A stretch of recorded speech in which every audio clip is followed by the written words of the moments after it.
How's everybody doing tonight? Yay! Good. I don't know, there's always something a little emotional about singing that song, The Blessing, to begin with. But when you're holding your child, or your grandchild, and you're singing that song, from one generation to the next, it can kind of create some emotion. So 1-800-900-1300, tell us your story. Anybody hear that? Anybody know where that comes from? Come on. Our local Christian radio station, K-Love. Actually, it's not local, I don't think. It's probably national, isn't it? But nobody listens to K-Love in here? Or maybe some people do? Okay, K-Love. Do you know what they do on Fridays? You know what they call it? It's Feel Good Friday. Yeah, Friday is Feel Good Friday. We actually, and Brandy and I will listen to K-Love quite a bit because we have time on the way to school, and she just likes to she just likes to listen to worship music on the way to school. We take our time to pray on the way to school, and we listen to K-Love, and a lot of the times they tell stories. And Fridays is Feel Good Friday. So people call in with their stories, their uplifting stories, their stories of encouragement, and stories of how they saw God working in their life, in their story. So 1-800-900-1300, tell us your story. I heard that this week and I said, yeah, isn't that kind of what God is saying, like in Psalm 78, the psalm that Emily shared with us earlier? Tell them your story. Tell them your story. Tell them your story of God's truth, right? Now, I've never called in. Actually, I take that back. I have called into a radio station one time. It was many, many years ago. I think it was the first year Briar was born. And I was blubbering on the air. And so I said, I'm never going to do that again. But if I was going to tell a story that was really recent and near and dear to my heart, one of the stories that I would probably share was the fact that this past week marked 4 years since the passing of Bruce's mom. And so on that anniversary, his older sister sent out a big text to a bunch of us and said, I was thinking about Mom, and I thought maybe if everybody could share pictures or words, stories, that kind of thing. And so everybody did. And I think even aside from the text and everything that was being shared by everybody, Bruce and I had some really good conversations. And I know that it sort of welled up within him just some memories of his mom and all the things that she taught him, all the ways that her life affected him. The fact that he lost his dad when he was 14 years old, and then, of course, at the time you're going through that and you don't understand why. I mean, the question was always why. Even Doris said that many times. I never understood why God took him away. But if you look back on that life that she had, you realize that he had bigger plans than just BG serving him. And Doris went on to have a global ministry.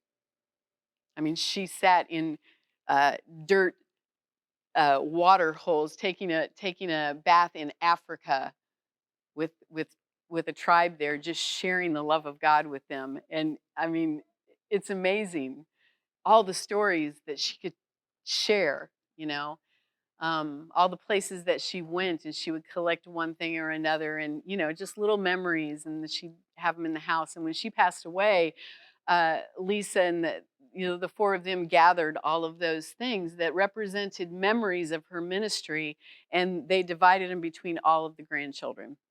So all the grandchildren got to have something from her ministry. So stories are important. As a teach team, we talk about being storytellers, right? I think the last time I got up and spoke in front of you all, I talked about the relevance of stories, right? Finding our relevance in the narrative? How do we relate to what's happening in the story? And that's what we're trying to do every week when we open this word and we read it. It's not just supposed to be reading the words. We're supposed to let them sink in. We're supposed to apply them to our lives, right? Just like a couple weeks ago, Aaron shared a story about a sink. You remember that? He shared a story about coming into the gathering one day and seeing the dirty, crummy, fallen apart sink. It was nasty. There was mud on it. I see some smiles, so I know you're talking about, you know what I'm talking about. So he told this story, and then he realized that he had a sink that he could replace that sink with. And so he went through and he took his sink and he took it over there and he spent the afternoon with Ev and they replaced the sink. But it was in that story that he was convicted of something. He was convicted of a truth that caused him to do something about it, right? And that's what our stories do for us.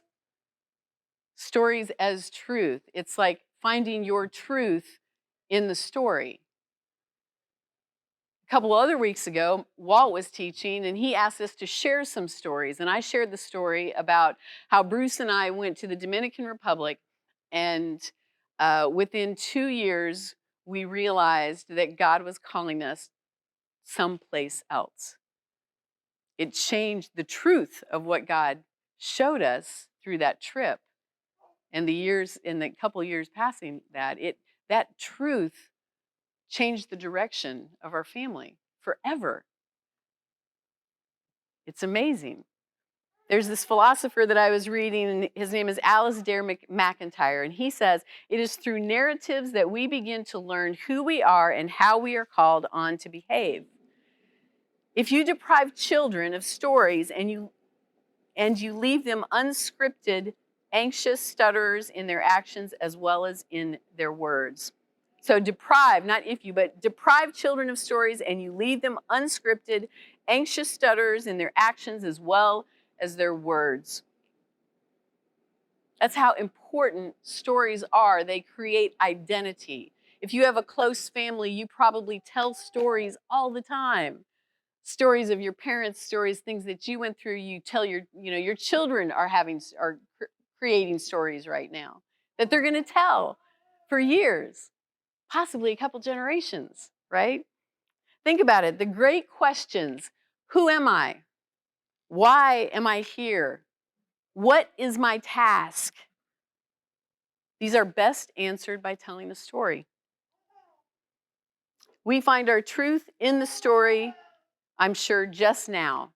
As I ask those questions, maybe some of you even think about what those answers are. How would you answer those questions? I look around this room and I'm reminded of all of the stories and their truths that have converged to create this community. Pretty cool. That's something to tell about. Most definitely.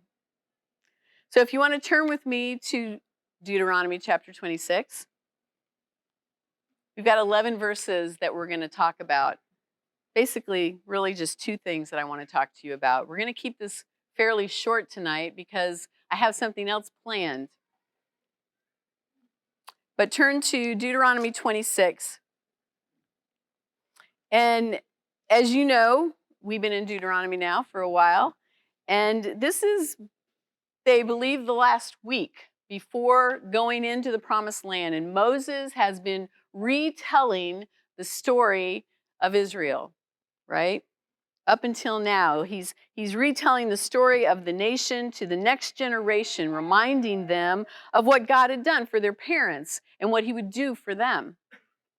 He challenges them over and over again, if you recall, to remember, right? Those words, remember, remember. We've heard him over and over again, but there's something different. He goes beyond remembering in chapter 26. So let's read verse 1 through 4 to begin with.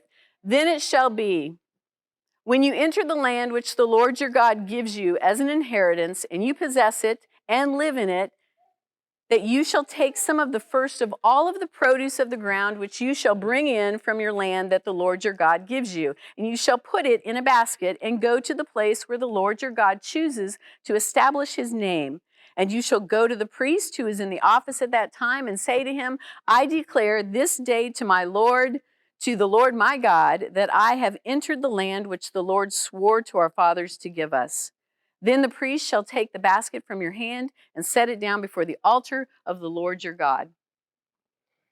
So the first thing that kind of jumped out to me is that they were to take some of the first fruits to the temple, the place where God's name was established at that time.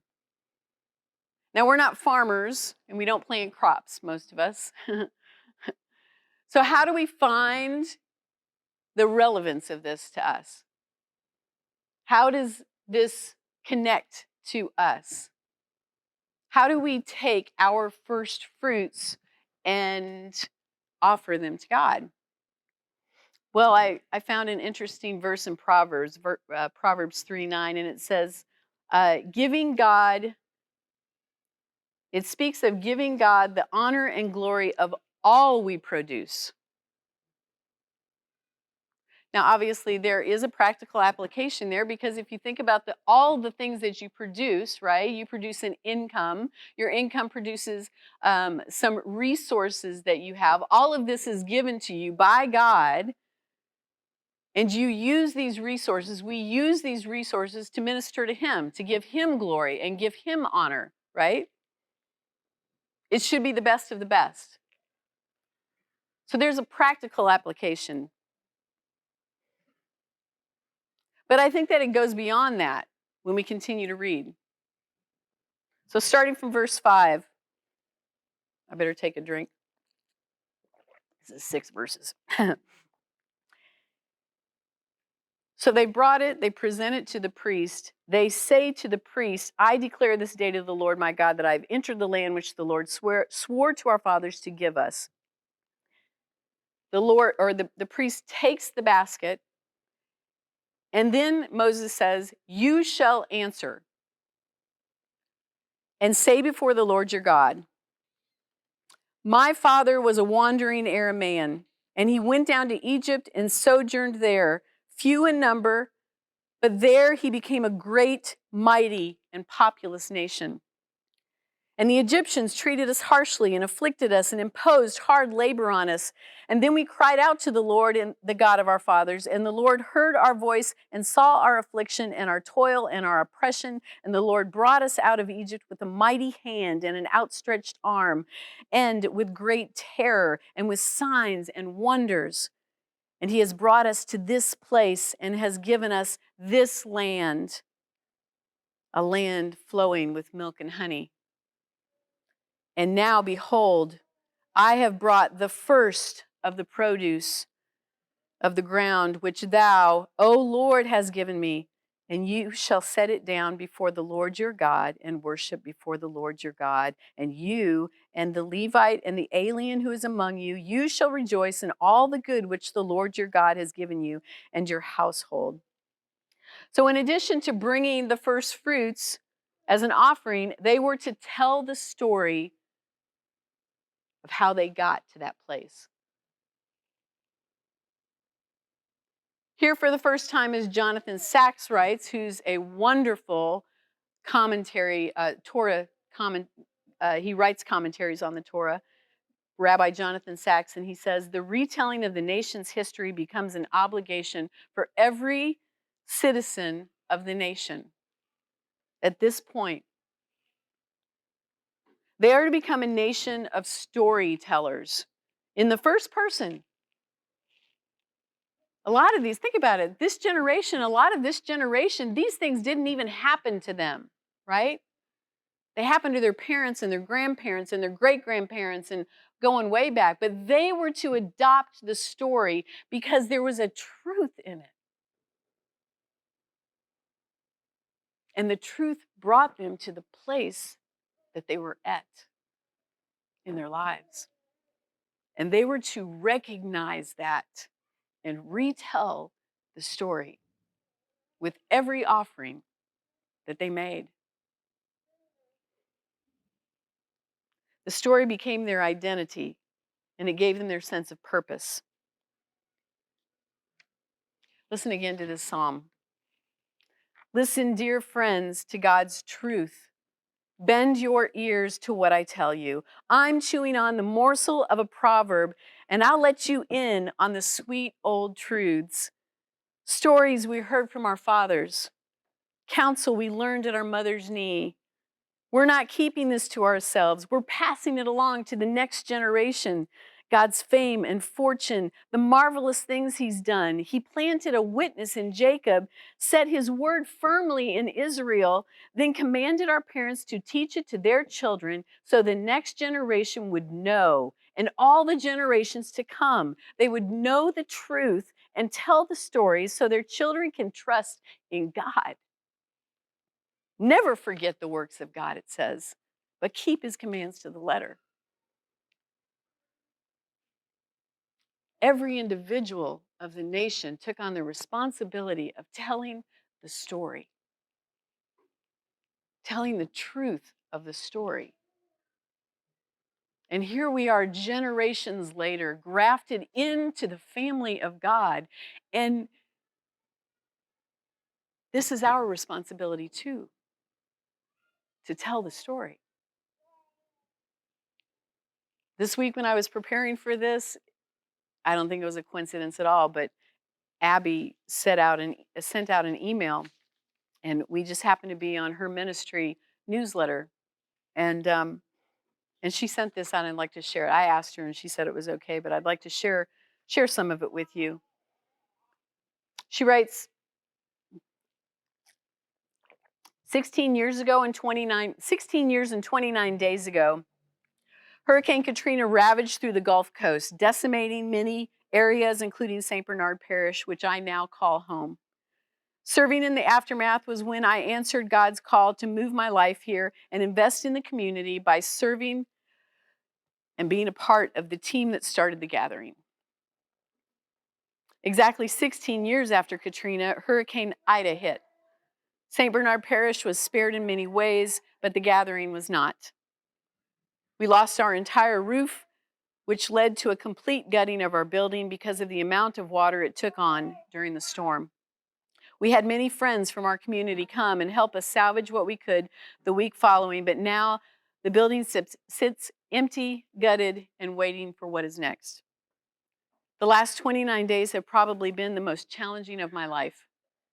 Days spent salvaging what wasn't destroyed, gutting the home of my best friends, making decisions for the future when we don't know what the future holds, speaking words of calm and peace when those surrounding me are anxious and stressed. Days of little sleep and constant chaos swirling. I give all the credit to God in these days. He has upheld us, shown us hope, led us to the right people, given us a glimpse of something brighter for the future, and in the end, given me the strength to put one foot in front of the other. And she goes on to list the realities of what has happened in this community, and then the blessings, the hard things, and then the wow. Storytelling and finding my truth in the story and then sharing it to affect others so that others will know the truth of God and that he works in mighty and wondrous ways today, just like he did for Israel. What I would like to do is I would like for us to break into groups of 3, 2 or 3, small groups. And I want to give you the opportunity to share part of your story from the last month and the truth that you associated with it. I really wanted this to be real for us. And we are a real community, a close-knit community and we're into each other's lives. But I just want to encourage you to kind of take a step out of the comfort zone tonight. Let's get with a couple or two people that you feel close to and you want to share. And let's answer these two questions right here. We're going to do this for about 15 minutes, and then the band is going to come back up and have another song for us that we're going to end with. Okay? Break. I know it's a lot to think about.